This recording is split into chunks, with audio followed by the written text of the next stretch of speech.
Welcome to On the Chain. This is Jeff. Today we're going to get into XRP. Guess where at? Guess what? Guess what? Crypto's future or regulatory nightmare. Not regulatory clarity, not any of that. Is it going to be a regulatory nightmare? We're going to look in and see what our buddy over there in the Senate, Elizabeth Warren, has to say.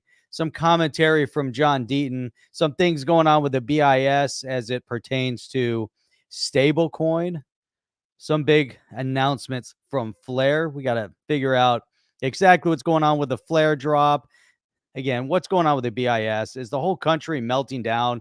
Gary Gensler out there making videos about pyramids on dollar bills. I want to get into that. We got to really think about what some of these unelected bureaucrats are actually doing with their time. Are we getting what we're paying for? I don't know that we really are. So, also, what do the Europeans actually think about our politics and some of our politicians? We got to get into that. It all is wrapped up real neatly here in this space here on the chain. We're going to get into that crypto aspect and the entire, I don't know, maybe an entire industry meltdown. Give a quick shout out where you guys are tuning in from when you pop in. And we're going to get started, I think, right about now. Welcome to On the Chain. Welcome on the chain. Welcome to On the Chain. Joining us here on YouTube, joining us on X. Where are we tuning in from? And maybe our one viewer over there on Twitch will jump in and join us here shortly. We got to check in. Let's check in on Rumble. Then we're going to dive right into some really, really solid content. Got to figure out where we want to start with. Everyone kind of give a quick shout out as you're popping into the room. Trying to find my content over here. Where is the content? There we go. I want to make sure I get the chat box open here for everybody joining over there on Rumble when you do pop in, and then we can get this thing going. All right, who's joining us here? Steve Willits, what's going on over there lurking in the background? A lot of good stuff. Hopefully you guys are having a great week so far. A lot of amazing things turning out. Apparently, according to some officials in the White House, inflation, not so bad, even though I think inflation was actually worse than what they projected. So it's a good thing. They're telling us not so bad. Happy about that. As long as they're telling us that, we're in a very, very good spot. So, all right. Hey, got Caroline, got Glenn Miller. Who else is going to pop in? Let us know where you're coming in from. Would be great. Look at that. Rob McDermott. What's up? Is that, man, look at that elder. Man, that's kick ass over there. Look at that elder over there on your YouTube image avatar. See what we got here. Phone is buzzing. So, all right, what are we going to start with? I think we're going to just jump right in here.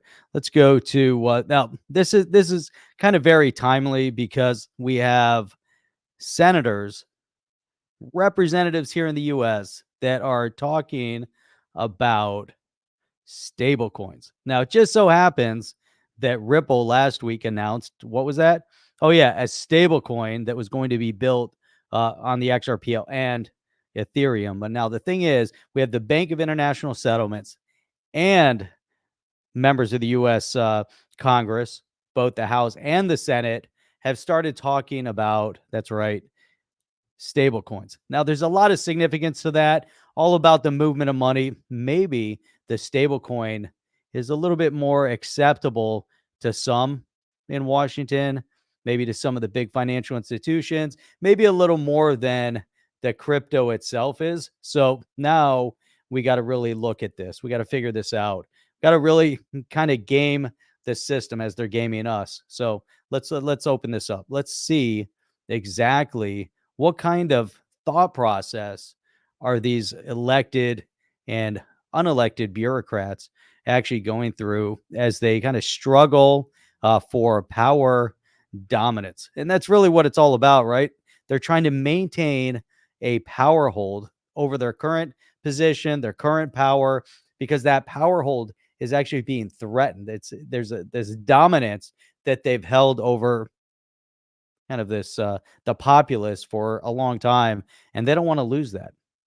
So, all right, let's pop this up and let's see what we've got here, because this is right here, John Deaton. Now, John Deaton is reading a letter. Now, this is a letter from Elizabeth Warren to Patrick McHenry and Maxine Waters. Now, this was in regards to the Financial Services Committee efforts to introduce a stablecoin bill. So now, of all the bills, right, we had the Token Taxonomy Act that goes back to like 2017, 2018. That would have amended the and really would have put us into this direction that probably we would be in a completely different position today than we are had they allowed that to go through. It's just trying to amend legislation that has only been around for close to 100 years. And you're talking about, some rules of the road, so to speak, from a financial institutional perspective that has to do with oversight. And just maybe that oversight was given, about 90 so years ago. And maybe it should have been a little bit different today due to the fact that we're talking about cryptocurrency and we're talking about a whole new asset class, a whole new financial infrastructure, whole new technology, things that didn't exist 90 years ago. So let's look at what John Deaton is discussing here. So this was the fine, and consider that under Maxine Waters, Financial Services Committee basically did nothing. Did absolutely probably less than nothing. If you get your zero in actual identifiable, quantifiable activity, and now we're in the negative. So they're actually, it's costing us money for them just to sit there and do absolutely nothing. But here we go. So what was this? First question to Senator Warren. And by the way, for those that don't know, John Deaton, soon to be senator of the great state of Massachusetts, there, taking on Elizabeth Warren, who is the current incumbent sitting senator, and she's running scared. She's terrified that John Deaton is coming for her. John Deaton does have a bit of a mountain to climb, getting the signatures that he requires, as well as raising some money, which is going to be key to the big election cycle that's coming up. But she's terrified. She's definitely terrified. So, first question to Senator Warren is whether Jamie Dimon and the Bank Policy Institute wrote this letter similar to the way they wrote her anti-crypto bill. Now, I kind of like this, right? We got to kind of look down here and see. So, this is Andrew Alexander Grieve, and here's the letter. This was so here, the Honorable Patrick McHenry, Chairman of the House Financial Services Committee, and also to Maxine Waters, who is currently the ranking member. Now, consider that Maxine Waters ran and was the chair person for the Financial Services Committee, and it was just an absolute disaster while she was the chairperson. So here, okay, so now here's again the big question: is who wrote this letter, and was it the banking infrastructure somewhere that her pals over there, big institution, big financial institution that is actually helping her draft this? Now, follow up to that: why is Elizabeth Warren running interference on bipartisan efforts to reduce friction, improve efficiencies, and protect consumers? Who is Elizabeth Warren actually protecting in all of this? Is it the financial institution, or is it her her state and all of those little people in this state that somehow come out to vote every so often, and the little peons that in the state, the citizenry. So here, over a decade ago, Elizabeth Warren went to Washington, D.C., promising she would hold the banking industry accountable. That she did. She made sure that she held them accountable to continue the support that she required to enrich herself everybody else around her, and also trying to make sure that she maintains some sort of a stranglehold over the people that she supposedly represented, but in fact, the exact opposite. So here she said she would hold them accountable to herself. Today, she has effectively become the industry's biggest lobbyist, but she's not just the lobbyist; she's doing their direct bidding, right? She's out there actually trying to dismantle and destroy the crypto industry by making ridiculous arguments. So we have multiple uh, X. I keep thinking tweets, X posts that Deaton had put up, and there's a good one with a video, and there's some other commentary there. So we're gonna go through a few of John Deaton's posts that he did put up. Now Alexander Grieve was saying, and this was yesterday posted, as Congress returns this week and crypto returns to the convo, Senator Warren is out with a letter to Rep. McHenry and Waters, throwing cold water on the idea of a stablecoin bill. Now, it's a bill to try to bring some sort of normalcy to this space, to allow this innovative financial vehicle that can actually make and provide a path to really amazing positive change, not just in this country, but all over the world.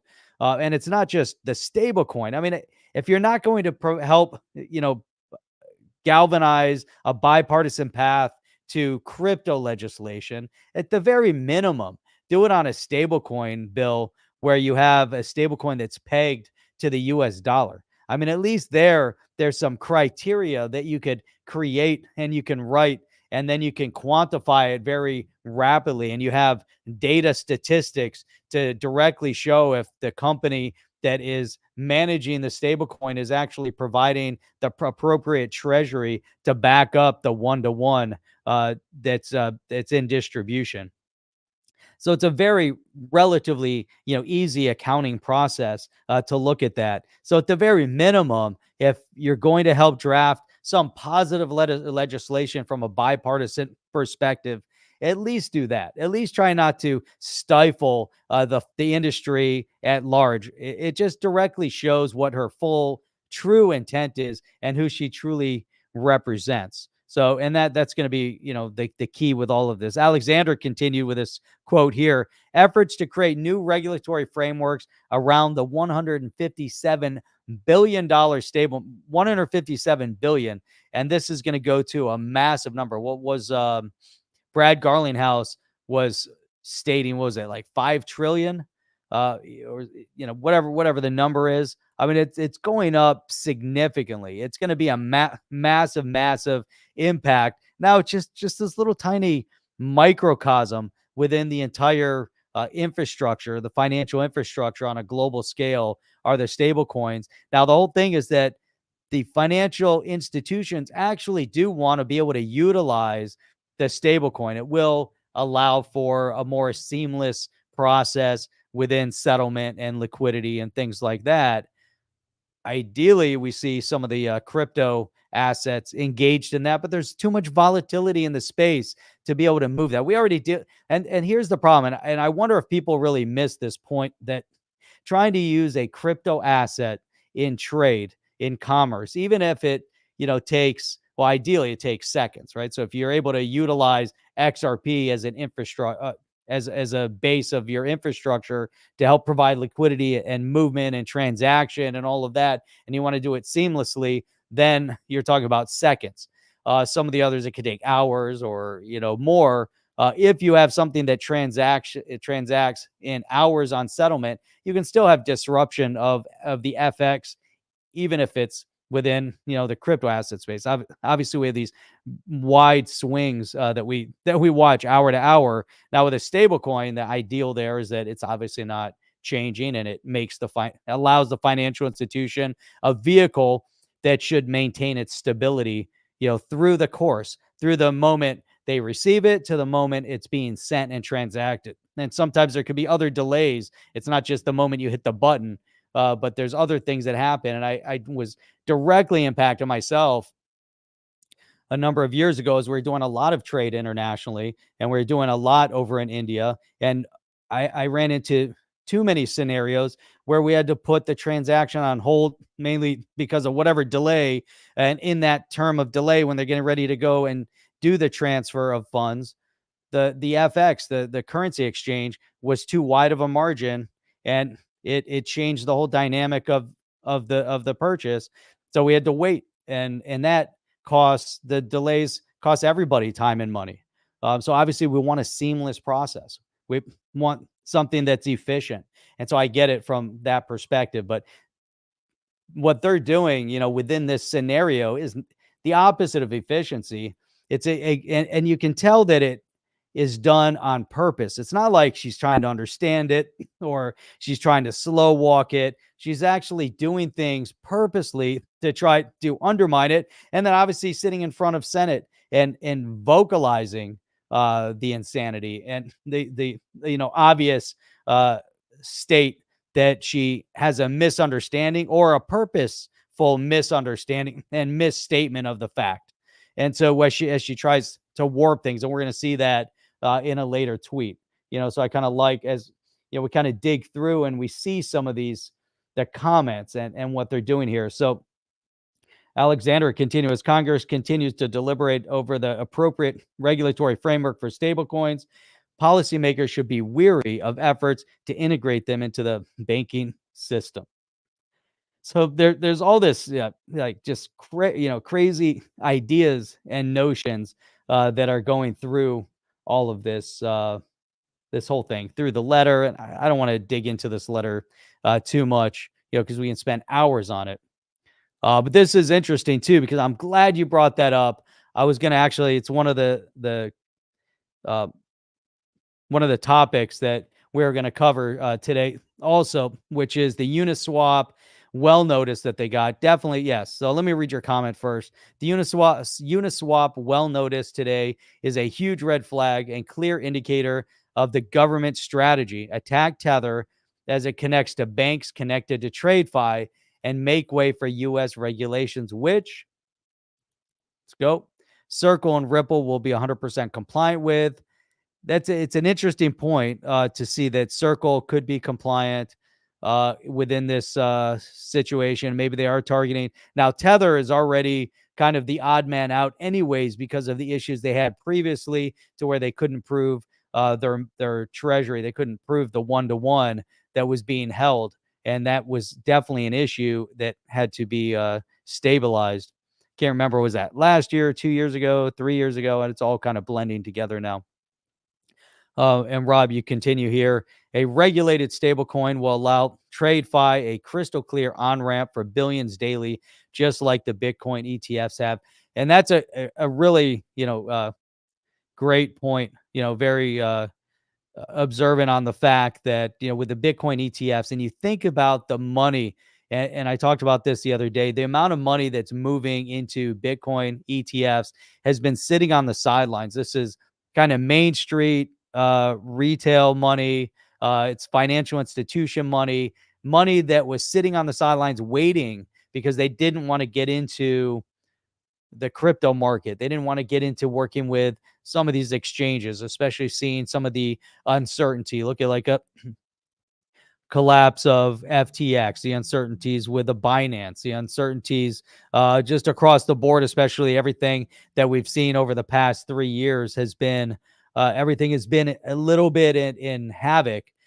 But the allowance of the Bitcoin ETF, having a Fidelity roll it out, or some of these other big names are now in it, which is attracting huge amounts of interest, and it's just getting started, right? So the momentum is definitely behind Main Street, which is allowing to have an actual structure, a vehicle. So if I'm Main Street, and I know a lot of people that are like this, they don't have the tenacity to jump into the crypto space, so they need a vehicle that makes them feel comfortable. They talk about, I want to get into Bitcoin, I want to get into crypto, I want to get into XRP, I want to do all this stuff. Okay, great. Here's what you have to do. First, go out and register for Coinbase or Uphold or one of these. And they say, okay, now that they've done that, but there's a little hesitancy, right? When connecting the bank. Okay, now here's what you have to worry about. And you start telling them about some of the things they have to be concerned with. Now, if you are moving it from one exchange to the other, you have to make sure you have the address correct. And if you're moving XRP, make sure that you have the tag. And if you're moving it to this wallet, and maybe you want to have an offline cold storage wallet, and then you want to move it over there, and then you have to make sure you have your seed phrases, and you have to document this stuff. And you talk to somebody that you're lucky if they're investing in their 401k or the stock, they can't even think about that. And now you're explaining, you're right. They're lucky they were able to log into their bank account. They can get into their 401k. They get into their funds and their 401k, move them around, buy ETFs. They're comfortable now with that situation. All of a sudden there's a Bitcoin ETF. To me, this was probably one of the biggest moves that is going to expand this space at the fastest pace that we've seen in terms of adoption, and mass adoption is through the ETF space. And obviously there's so much more, not even considering what's going to happen from an infrastructure perspective, development, builders, compliance, acceptance of the space, competition in the space. So that's where I look at all the maximalists that are out there, and they just want the one vehicle. They just want they want they just want a Bitcoin vehicle. They just want an Ethereum vehicle. They just want an XRPL vehicle. And I look at it, I'm like, could you imagine today if it was just Bitcoin? I'll tell you what, it would still be somewhere, be behind the scenes. It would be in a computer lab somewhere, and nobody would be talking about it. Or there would be a few people talking about it. But the adoption comes through competition. The adoption comes from exposure to the marketplace. I see so many people beating up on Ethereum, and they keep referencing the ETH gate. And yes, maybe there were some issues potentially that happened with some political players in the background. You know what? Those guys will be dealt with. If there's corruption afoot, obviously there's a lot of corruption in the political echelon. Some corruption involved in crypto wouldn't be too far off the mark, seeing that it's happening every day with banking infrastructure and institutions. We see tons of fraud and corruption and fines being paid on a regular basis annually through these banking institutions. So why would people think it would be any different, and then trying to pick and direct and kind of coerce and massage, one of these new assets, this new vehicle, kind of massage it in the direction that you think it should go into when it's still in its infancy. Obviously, it grows well beyond that. But I see so many people referencing, coming after the Ethereum Foundation, and I look at what just happened as the SEC went after Ripple, and they're not done. If we don't have the outcome that we anticipate from an election perspective come November of 2024, which I feel very confident based on the condition that the world is in and the U.S. is in, that there's only one outcome for that election. But if we don't have that outcome, things are going to get a lot worse. But we're also going to see other major disruptions from a control perspective as they try to go after innovation and try to control that innovation. But that's kind of a side note, but I look at, if you try to dismantle, let's say, the Ethereum Foundation, for good or bad, whatever it represents, the Ethereum Foundation, and through all the ERC-20s, that is the infrastructure of almost the entire crypto industry.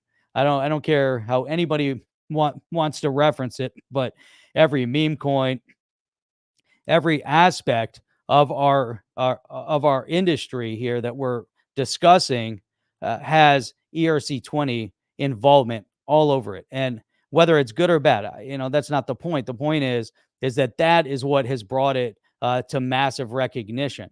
Now we're starting to see a transition. So we're also starting to see the industry aging and growing up. So the industry at one point in its infancy, hey, Bitcoin and crypto kitties, with Ethereum, and now we're then we kind of go through this NFT craze, and I think the NFTs, we're just starting to scratch the surface of the potential of what that can represent, and we're seeing that kind of structure being built.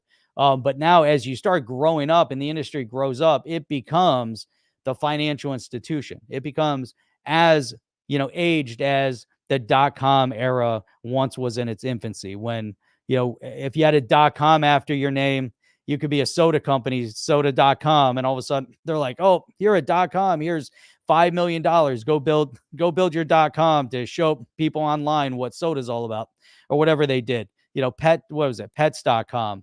And that just went bust. There are all these things that happen in the early days, and we're kind of there, and we're kind of coming out of it a little bit, to where you have to look at it from a regulatory perspective. You have to think about it from a financial well-being perspective. You actually have to have a balance sheet.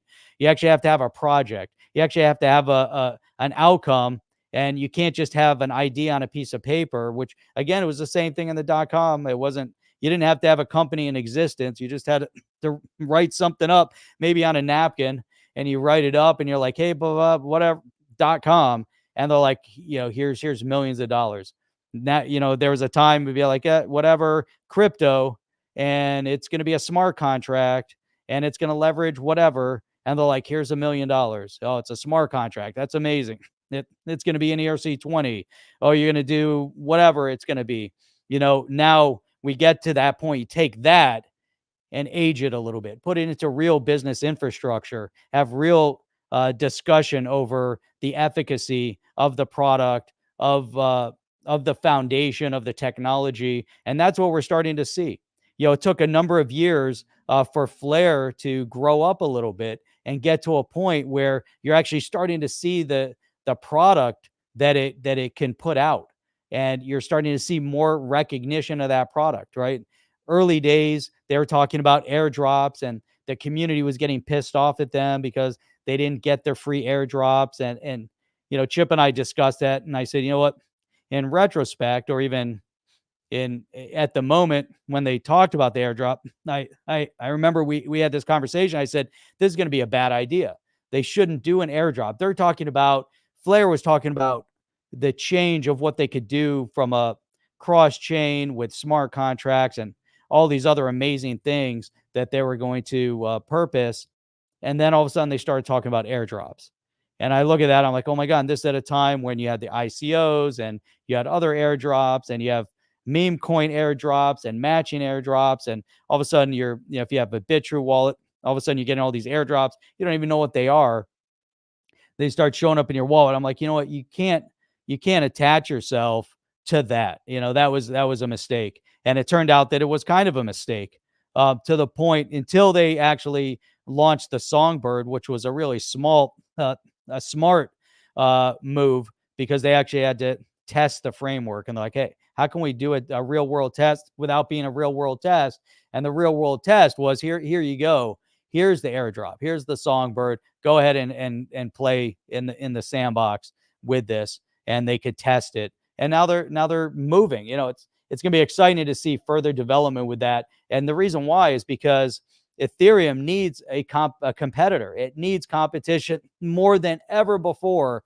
Ethereum needs competition. It needs it in the smart contract space. It needs it for sure. We need to see the XRPL grow up further. We need to see smart contract capability within the XRPL. I think we're starting to see some interesting development. So much still needs to happen, but the bottom line is we need competition.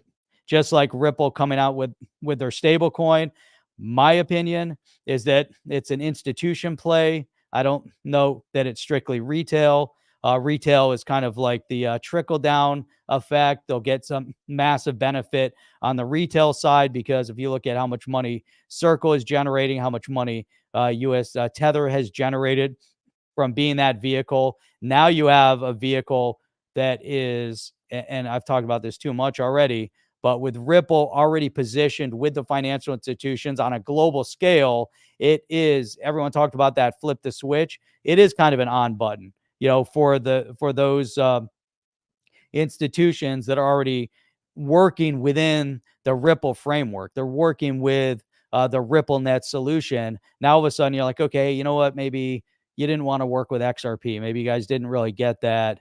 Maybe there's some regulatory issue. But Ripple's expanding their business on a global scale. I'm not invested in Ripple. I don't own shares in Ripple. I find that technology of what they're doing and their purpose of taking on Swift and trying to create a competitive space. I find that to be really, really interesting, and it will be game changing. Now, the stablecoin to me is going to be that vehicle as well, and it also will be game changing. So enough of that. But stablecoin, really not enough of that because stablecoin, it's like filtering into every aspect of almost every conversation now that I pull up and I think about and I talk about. And then it goes on, because then I look at the Bank of International Settlements. What are they talking about? All of a sudden, why is it all at the same time? And Ripple's timing was really spot on for this. All right. So Ripple's timing here. Here you have Bank of International Settlements across jurisdictions. Emerging stablecoin regulations strive to achieve a set of common objectives, such as ensuring market integrity, consumer protection, and financial stability while enabling innovation in payment systems. What did we just read? We just read something that also then points to exactly what I was just talking about as to why it makes sense for Ripple to want to get into the stablecoin uh, game. And that's exactly right here, right? Enabling innovation in payment systems. I like the financial stability. I like market integrity. I like consumer protection. All these different things, it really makes sense. I don't know, Bank of International Settlement, let them talk about it. But those types of terminologies start making sense as to why a stable coin makes sense. But let's not confuse a CBDC, a central bank digital currency, with a stable coin, because what will end up happening is that you're going to see some murkiness. I feel, my opinion is that you're going to get murkiness coming from the politicians, coming from an Elizabeth Warren or whoever it is. There's going to be a little murkiness at some point, especially if the right guy doesn't get elected in 2024. You're going to see a lot more murkiness, going to be a lot more unstable on a global scale. But at this point, the murkiness is digital currency, central bank digital currency, programmability. Let's make sure we distinguish that a digital dollar, a digital euro, a central bank digital currency, that needs to be in its own little bucket and has a lot of issue compared to a stable coin, different situation, right? And so we have to, and then we have to be very cognizant still, because even like with Tether, we saw again, we kind of referenced the fact that Tether had a lot of uh, economic instability because they weren't 100% transparent with their treasury. Now imagine, take that a little bit further, and they're going to use that as evidence and reasoning and all of that as to why they need more. And I don't want to say regulation. I want to say regulation, maybe can't even think of the right word. All I can think of is like handcuffs, right? They want to handcuff the technology. They want to handcuff the technology and kind of push it in the direction that they want it to go in. That's kind of what it's all about. And then we're gonna have uh, point after point after point, article after article that is going to be a direct reference to why this is kind of the thought process of what these guys are working on. I mean, it's amazing to me how much discussion already at this level, right? The Bank of International Settlements and Congress and financial institutions across the board are now they're making this big move, and they're making this move to stablecoin, and it's happening as we speak in front of our eyes. I don't know exactly how this is going to shake out in Congress, but here you go. Bank of International Settlements again. Due to the potential of stablecoins to be widely used for making payments, many jurisdictions have developed regulatory approaches for issuers of stablecoins pegged to a single fiat. Think about that too, and then think about where to go. Oh yeah, these guys over here. What are our clowns in Washington doing? It just you have to question. You have to really question, what are you guys doing when you've got this, right? You've got all this discussion from the Bank of International Settlement. You've got all these countries. You got discussion over can you have what kind of regulatory approach can you have? It's just it's a little bit mind numbing. It's amazing that it's like continuous fodder for discussion that goes on because of what happens from our great elected officials and those unelected bureaucrats. And here's more, right? Coming from BIS again, differences in regulatory requirements may result in inconsistent, uncoordinated oversight of stablecoins across jurisdictions. International cooperations will be critical to shape an effective regulatory environment. How about that? That makes sense to me. It's like, yes, it will take international cooperation, but you know what it took for SWIFT to be recognized, or I should wrong. That's a wrong question. You know what it took for a common language to be utilized within the banking infrastructure was this conglomerate SWIFT that brought all the banks together within the conglomerate with an agreement on this common language to be able to move and communicate a transaction, not provide settlement, but to communicate the transaction of money that was to be moved. Now we're talking about it again. We're talking about how can you get international cooperation? How do you get an international agreement to recognize the effectiveness of how you maintain or trying to avoid regulation, or how you regulate stablecoin? How do you create that positive environment? How do you do that?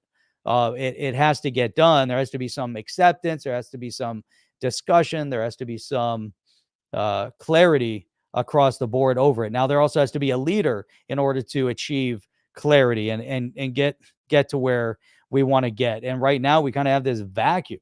We have this power vacuum on a global scale, part and part because of what is happening right here in the U.S. and that's bad. So let me pull this up now. We're going to jump over to some thoughts that come from Europe, and there was some actually video with this as well. And I want to thank Dirk from X-Spector actually share this. Appreciate your comment, Stealth Eye. Appreciate, I was looking at all your comments here, getting it done. Great knowledge sharing. Appreciate that. Agree 100%. Go through here. Great work. Thank you for the information. Yes, appreciate that. And going back to Rob, typically the chat's like just flowing like crazy, and I'm just kind of seeing not a lot of movement in the chat, but I don't know if it's something on my side. Yesterday I was in a live stream, and I swear I saw like 6 people, and there were almost like 150, and I only saw 6, and I got like no movement at all coming in the comments. But Rob was saying, Jeff, now think of the data I've been tracking for the last 120 days. That's why it's growing, and we're going back to kind of the growth of stablecoin and all of that. So, all right, what did I just pull up? All right, let's go over here. So this was Dirk. He was just like, hey, Elizabeth Warren, you don't get it. Yeah, that's pretty much it. You know how embarrassing it is to where you have somebody overseas have to look at our politician and say, hey, you don't get it. You're either not smart enough. Maybe you're kind of clownish. Maybe you're doing it on purpose. Maybe it's there's a corruptive nature. Something is actually happening to do that, But here's some. It's not. And we'll play that in a minute. But then so DS was like commenting to what Arthur posted. Now Arthur wrote this like this, Ron. I don't know. I'm not sure that I know Arthur, but he's CEO and co-founder over at XPmarket.com. We'll have to check that out, and we can see exactly what his website's all about. But he had this long commentary on what she was talking about, and I'm looking at this, and this is what kind of resonated with me, is how embarrassing it is to have. And here we are, we're supposed to be the leaders of the free world, and we're supposed to lead by example, and we're supposed to embrace innovation and help innovation develop, especially positive innovation, especially when we're talking about making money, right? We're trying to find a solution to allow more people to make money, not fewer people, not try to bring it all back into the hands of the few, but we want to have the more people that make money, the better off people are. Because if you make more money, you can spend more money. If you spend more money, all the things around you are pretty good. If you don't have a lot of money, you're not spending your money, things around you aren't going to be so great, and you're not fueling the businesses, you're not, your community, all these things are and end up in disarray, and just not where we want to be specifically. So then let's go to, all right, let's read through this a little bit. Yeah, I kind of like this perspective. So just watched a video of Senator Elizabeth Warren discussing crypto, and though I'm not American, it's a bit alarming. As a European, I understand that the US often sets the tone for regulators globally, so getting the facts right is crucial. Now, this is the other part. Now, okay, you want to have a difference of opinion on something, great. You have the wrong facts, you have the wrong information, you make it up, you twist the logic, you twist the narrative based on whatever information you want to spoon feed people. Then you have a major issue. Now, the one thing that the US isn't supposed to be, it's corrupt. Obviously, there's issue within politics, but the one thing we're not supposed to be is a banana republic, and we seem to have banana peels lying around DC. So where Warren's concerned, cryptocurrencies are a haven for illicit finance. Now, how amazing would that be? Okay, great. Cryptocurrency. So without cryptocurrency, illicit finance would have no haven. That would be the end of illicit finance, according to Elizabeth Warren. Let's get rid of cryptocurrency. Cryptocurrency is a vehicle. It's a vehicle just like gold, just like US dollar, fiat, paper currency, euro, pounds, any country. I mean, you go around the world and they have paper notes. And so there you have illicit finance doesn't need cryptocurrency. And in fact, the one thing she gets wrong is that it's traceable, right? The transaction is traceable, and there's companies out there that specifically trace those funds. Now, if you have fiat currency, cash money, and you deliver it on a wooden pallet in the middle of the night, and the receiver of the $1 billion+ that you're sending happens to be a country like Iran, do you think that whole scenario is now traceable? Obviously, it was very highlighted in the media, but when it all came out, but are those individual bills traceable? Do we know specifically that it all went to humanitarian use, or did it end up in the hands of financing terrorism? Uh, there you go. There's no way of knowing, right? We don't know exactly where it went. We don't know how to trace that fiat currency that went to wherever it's going. However, if they are moving it in cryptocurrencies or across the blockchain, and there's actually a way to monitor it, there's a way to follow it, there's a way to then trace down who received it.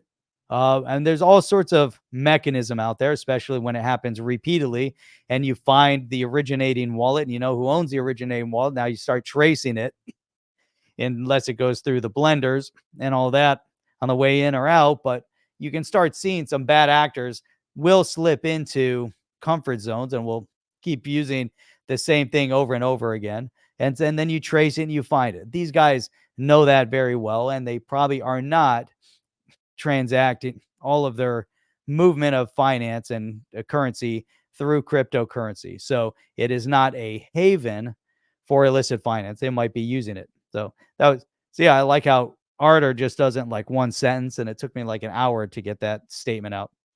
So then he goes on, this statement really caught my attention. Yes, crypto has been used for illicit activities, but so has every currency in history. Yeah, just like what I was saying.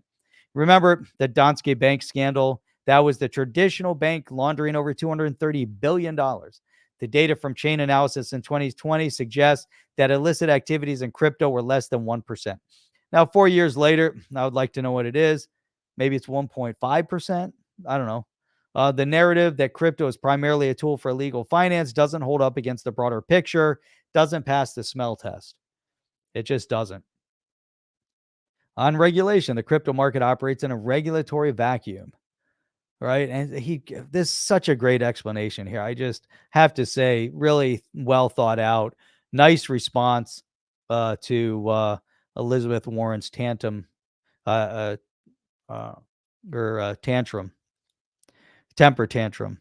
This is often about the crypto industry is not without oversight. With the FATF travel rule, crypto exchanges are beginning to align with the stringent regulation that traditional financial institutions follow. Plus, right, we have KYC, know your customer, and AML, and anti money laundering. They have to adhere to those. Now, the SEC and Elizabeth Warren and all the others, they will go after, let's say, oh yeah, Coinbase. And they'll say, "Hey, Coinbase, we need to investigate you. Your activities are you're a bad actor. You're also whatever they want to say about Coinbase." Guess what? The SEC thoroughly investigated the books of Coinbase before they went public, when they were pre-IPO, before they even launched an IPO. Guess what the SEC got to do? They got to look at all the books of Coinbase and see their past, present, and future business. And then they said, approved. Here you go. You guys can go public. And then a couple years later, they're like, hey, you know what? We were just kidding about that whole go public thing. And we're actually coming after you guys with a lawsuit because we don't like your business activity. And we think that you're breaking the law. And so there you go. So it's just like this chaos. And they love chaos. That's the other thing. If you have disarray and chaos, then we had Brenda Snipes. She was the supervisor of election for Broward County in Florida. And if you went into the supervisor of elections office, it was always disorganized. It was always chaos. The vote tally was always late. Broward County was notorious for having issues and was probably one of the worst in the country and probably a laughing stock of the entire country. But then you would have to say, was it because she wasn't capable? She wasn't competent? Was it complete incompetency, or was it by design? Chaos by design allows corruption. It's simple. It's such a simple scenario. The last election cycle in 2020, there was chaos everywhere by design in the different voting areas, where from water main breaks that were overflowing toilets to kicking people out to not allowing observers watch recounts or irregularities in the voting structure. It's done by design to allow for whatever corruptive behavior they're going to accomplish, which is exactly what had happened in Broward County, whatever that meant. She was then removed. The whole state now, Florida, reports the vote. By the time voting is over, within an hour of closing out the votes, every vote is counted in the state of Florida. And that's where, because you get rid of the disarray, you get rid of the planned chaos, and it changes things. It does change things. And so that's what we're starting to see, like with the Financial Services Committee. Not saying it was really planned disarray or chaos, maybe from a mental perspective, but we saw that under Maxine Waters, there was no action, no activity on crypto legislation at all. It's like zero. It would come to committee and it would just die in committee and wouldn't get any activity. And so that kind of chaos also can ensue. And we're seeing it. We're definitely, seeing all of this stuff here. So he goes on talking about the EU's upcoming markets and crypto assets with the MiCA regulation is another example of the industry moving away from the so-called vacuum. Regulations are evolving, but claiming an absolute lack of them is inaccurate. And it's so he goes down and down and down. It's just crazy. Hearing Senator Warren's comment as a European, if it's concerning how the narrative can influence global regulatory approaches, while her worries reflect legitimate issues that need addressing, the portrayal of cryptocurrency lacks a balanced perspective that recognizes the potential for innovation, transparency, and financial inclusion. It's essential for regulators worldwide to engage with the crypto industry constructively, ensuring the policies foster innovation while I love it. Arter wrote such a well thought out, perfect piece. I mean, it's great. You guys all got to see all of this stuff. What's up, Alchemist? Man, see that? There you go, right there. John Deaton for the U.S. Senate. You got to love it. And we got close to 800 listening in over here right now. Let me see what we got over on Rumble. Let's see. Where's my Rumble link? Rumble. There we go. We got people on Rumble too, and I lost my Rumble comments here. We got Old Saucy over here on the comments. For some reason, nobody talks over on Rumble. Very few people talk on Rumble. But we've got over 800 people tuning in right now, which is great. Love to see you guys tuning in. Crypto Bob, what's going on? Hey, Jeff, always a pleasure.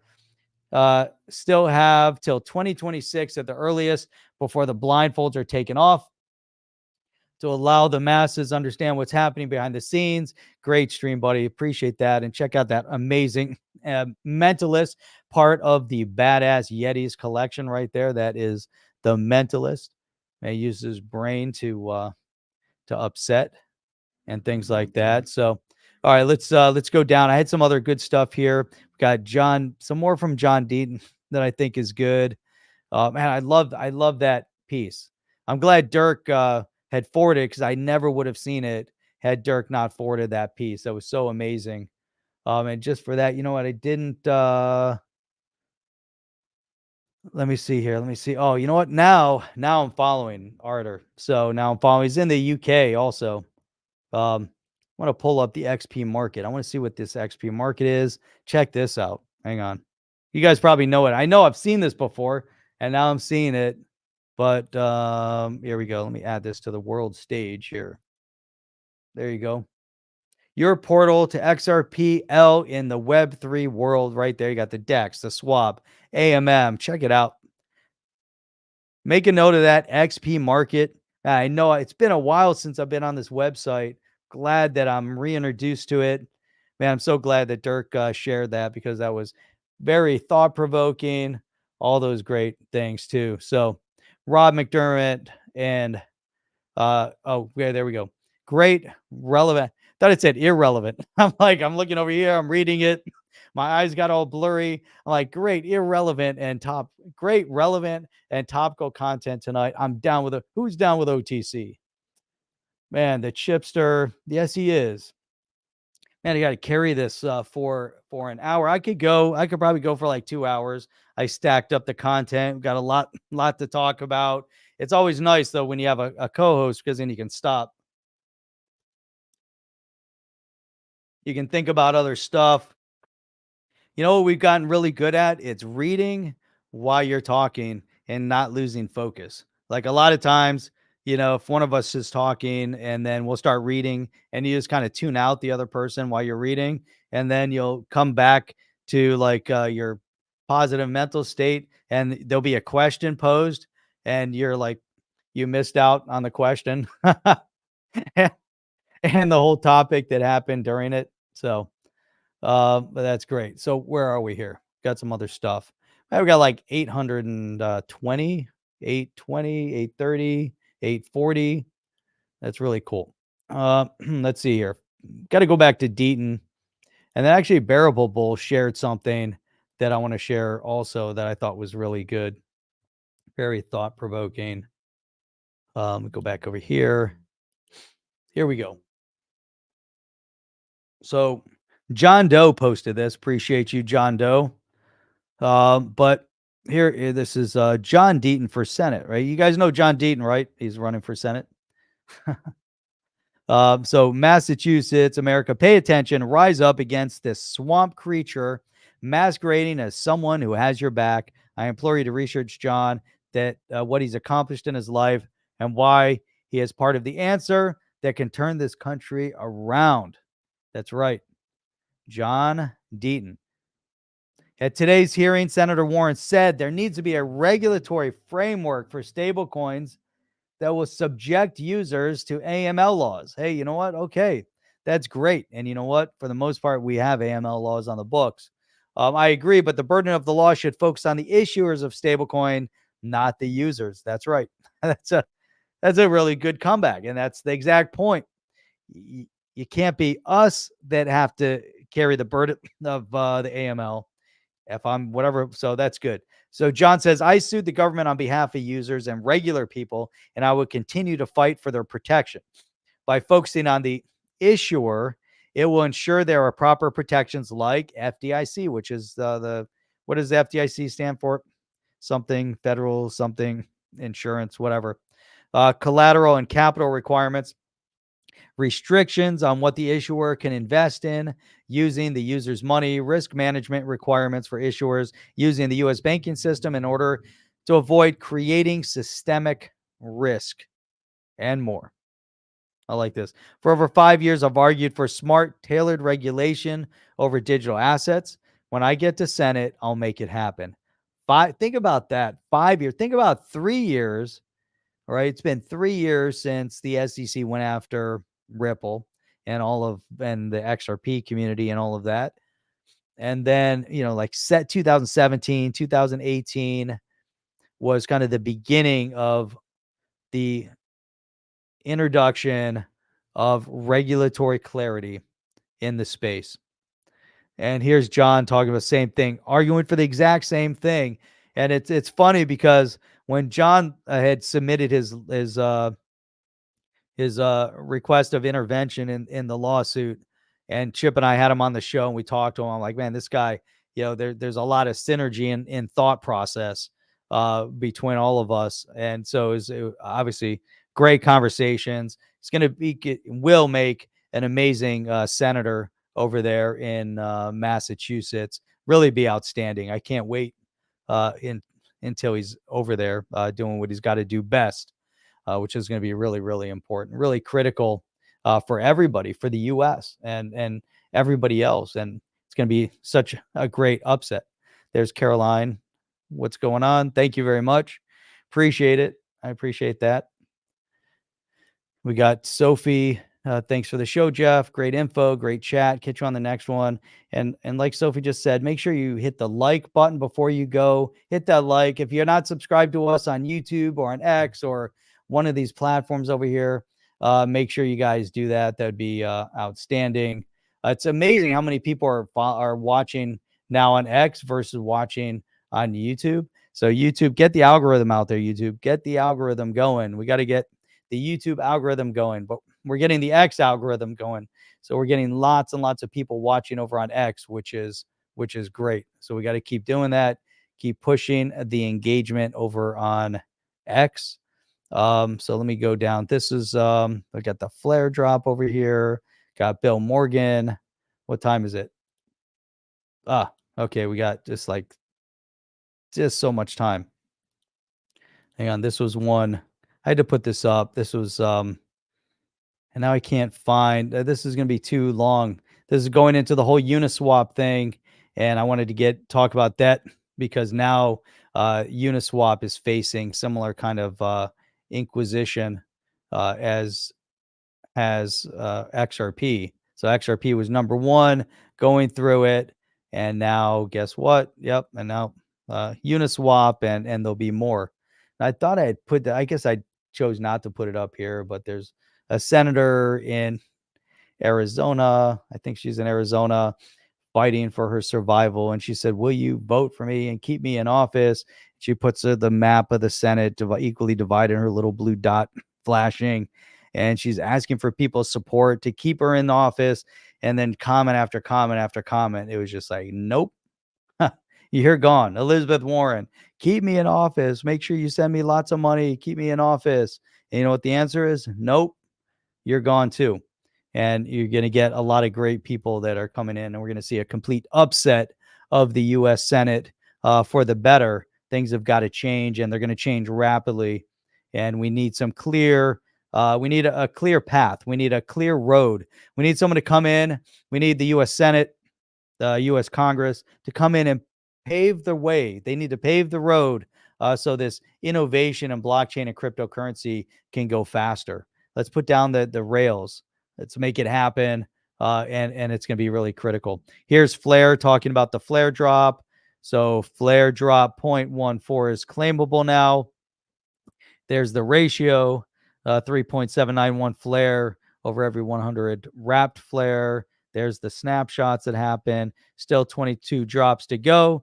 Join whenever you're ready. Simply wrap or stake Flare to be eligible. And there it is. And you can claim go claim your drop. Flare connects to everything. Lots going to happen. This again is kind of showing what can they're going through their elongated drop. It keeps them kind of in front of people for an extended period of time. So that's what you get. Then we have this one comment here. This was you know what, I might save this. Might save these too. Like we can talk about the Uniswap thing. Maybe Saturday morning we talk about this Bill Morgan thing too. I'm not sharing it. Here you go. So Bill Morgan, I'm putting it up here. We're at the time, but here Bill warned about this ages ago.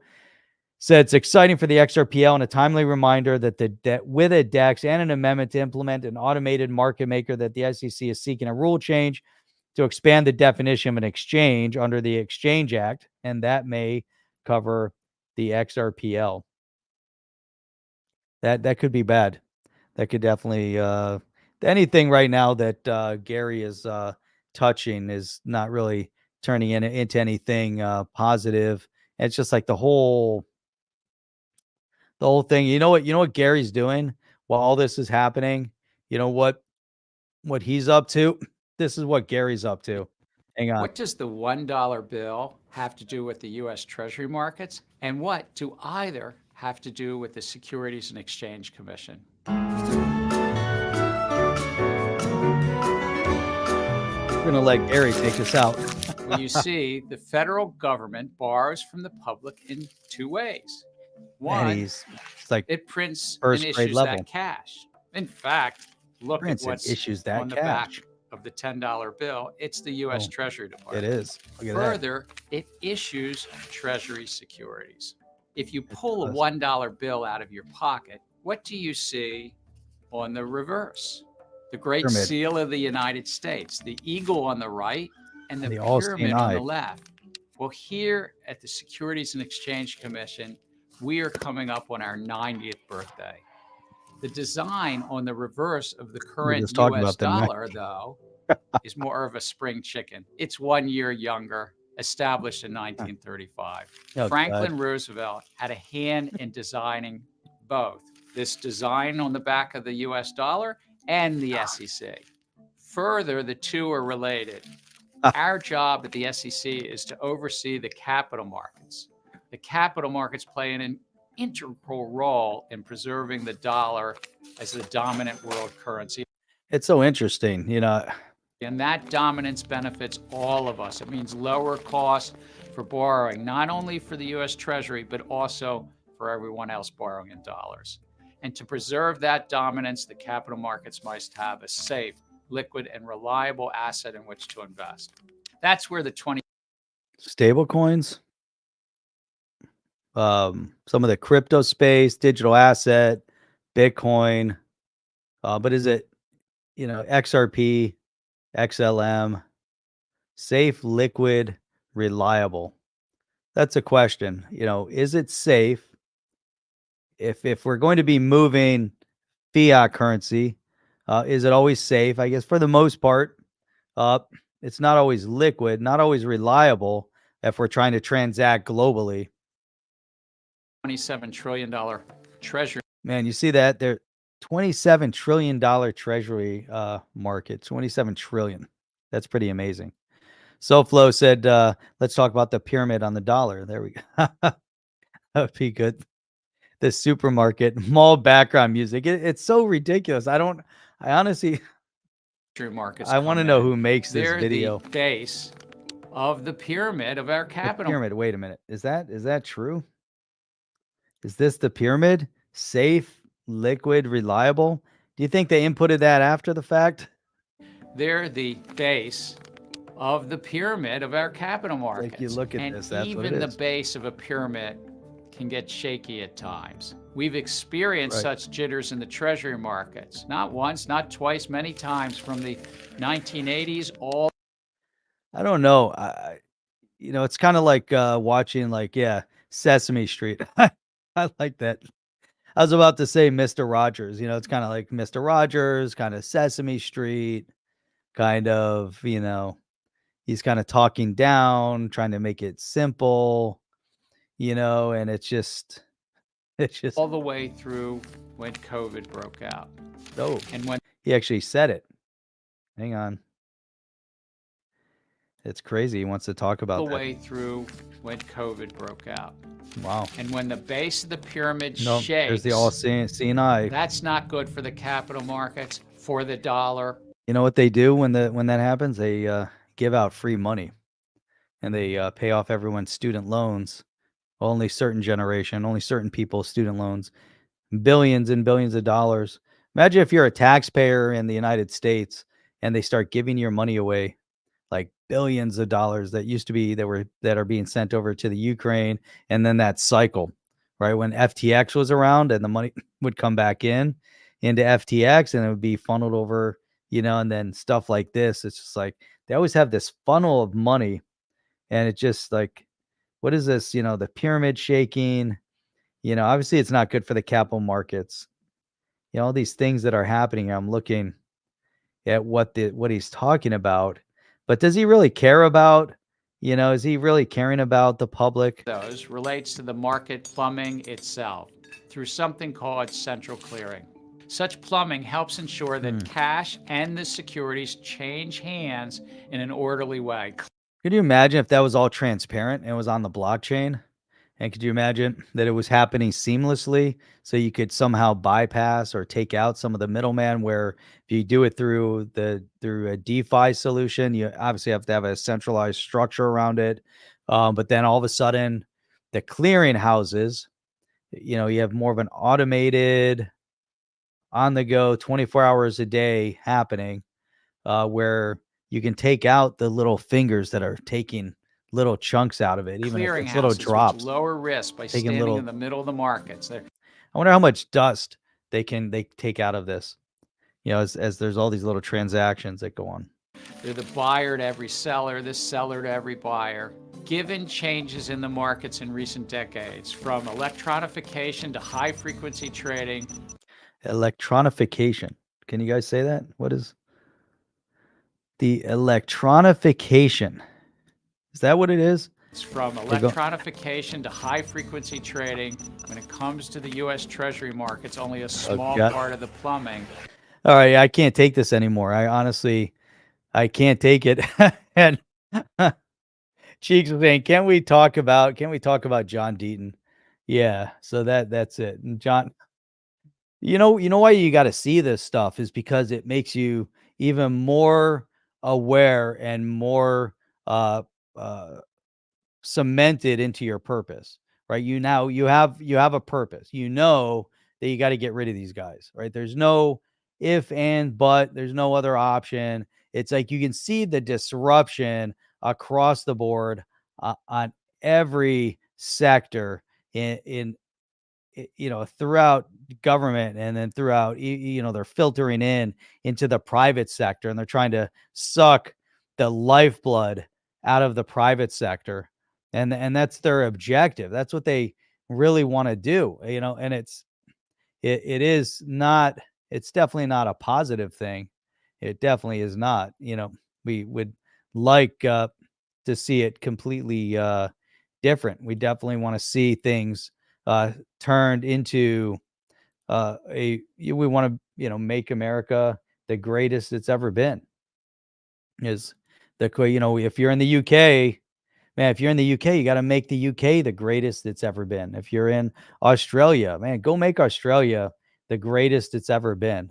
And I'm sure that, you guys have a long way to go, across the board as we do. But man, there's just a lot. And, it all starts, it's amazing. We were over at the World of Innovation and, hanging out with John Deaton over on Australia. That was so surreal that I had to hang out with people from here over there. We had to travel like 8 days or whatever it took us to get over there. It was crazy. We like lost a day going over there, but get over there, got to hang out with John Deaton over there. That was a lot of fun. Really great. But here's a comment from John Deaton. As I told Scaramucci, income inequality is a political slogan for Senator Warren. For me, it was a way of life. I'm running because the country is in crisis, and Massachusetts is ground zero for that crisis. I've fought for those who can't fight for themselves my entire life. As your senator, I will fight for you, not special interest groups or big corporations. And if you're ready for change in Washington, you guys can go to johndeatonforsenate.com, donate.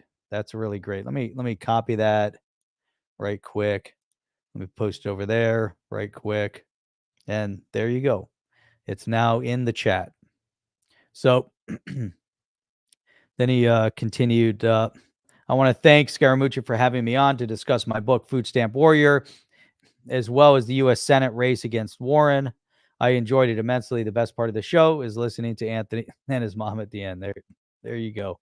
But man, I love to see the love. I love to see the love that John Deaton is getting is just fantastic, and they have no idea what the crypto army is all about, and across the board. Doesn't have to be XRP. It's going to be the XRP. It's going to be Bitcoin.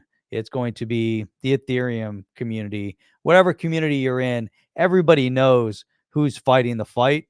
And when it comes to unseating Elizabeth Warren, who everybody in the crypto space knows who she is, and they know how detrimental she is to space. Everybody in the crypto industry knows how detrimental Gary Gensler is to the space. And it's not just the crypto space. It was also, if we look at what happened with the GameStop crowd and everything that transpired after that, as they had the whole Reddit groups that were investing in GameStop, and that became a major issue also, and they had to be brought in front of Congress and questioned and discussions, and the SEC obviously looked in on it, and the disregard for the retail space is at epic proportions at this point. Yeah, it really is. And there you go, man. Everybody's ready to fight. You got to fight. We're going to get into Uniswap on the next one. They got their nice Wells notice from the SEC. The SEC says, Gary says, come in and visit. Just come in and visit. Come in and talk. That's all they want to do. They just want you to come in and talk. So easy, so simple. What do we have over here? Let me find our, I don't know what happened to everything. Let me get rid of that. Oh, you know what? I've got this thing. Got Gary going still. Gotta get rid of Gary. Let me get rid of Gary. There we go. Now I can get over to Rumble. See what we got over on Rumble. Man, the crowd on Rumble got a little bit smaller. The crowd over here got even bigger. We got a lot of people right now. We got 936. With that, we got about 950-ish. Rumble's got a small group. But man, if you're over and you can get over to Rumble at some point, give us a follow on Rumble. Give us a follow over on YouTube. If you're watching through Chips X or My X or On the Chain's X, make sure you try to get over to the On the Chain. Check us out over there. It's easy to find On the Chain because you can just kind of underscore everything. You kind of go at underscore the chain on the chain, and you'll find us over there on X. If you can find us on X, that's great. Give a follow to On the Chain. And man, I'll have to check you guys out on Saturday. Guess what? We do stream 3 days a week, and today's happens to be one of them. So Sunday and Wednesday evening, 8 p.m. Eastern Standard Time, every Saturday morning at 8 a.m. Eastern Standard Time. And if you ever wondered, hey, I wonder what these guys are up to, I missed the last show, I'm not sure how I'm going to find it, I got to figure out where I can see it. So guess what? You can go to onthechain.io. Just go to onthechain.io. You can subscribe very easily. You kind of hit that subscribe. You can do it for free. If you want to support us, you can do that too. Up to you. But you can log in for free, which is great. Just follow. The only thing we send out are, when we're done with the show, we'll send out these nice little, get a nice little email. And in the email, you'll get a link to the podcast. So you can listen to the audio. You can go back and watch the video. Go support us. Get some amazing badass YETIS coffee. For some reason, you can't get it overseas yet. Still working on that. Go check out the NFT series that we put together, both the Blue Tribe and the White Tribe. And then you get all the different articles that we go over and talk about. So if you're like, oh, I saw that tweet, I saw that article, I saw that video, I really want to go back and see it. So by the end of the show, as show ends, we get this nice little email that goes out, and you go check out On the Chain. Look at that. Sunday and Wednesday, 8 p.m. Eastern Standard Time, Saturday at 8 a.m. That's all we got. You guys are amazing. You guys are awesome. And Cheeks finally made it with us live, which is great. Live. See that? People love joining live. It's a lot of fun, especially when we, get close to 1,000 people watching, which is really awesome. But you guys are amazing, and we're across all these different amazing platforms.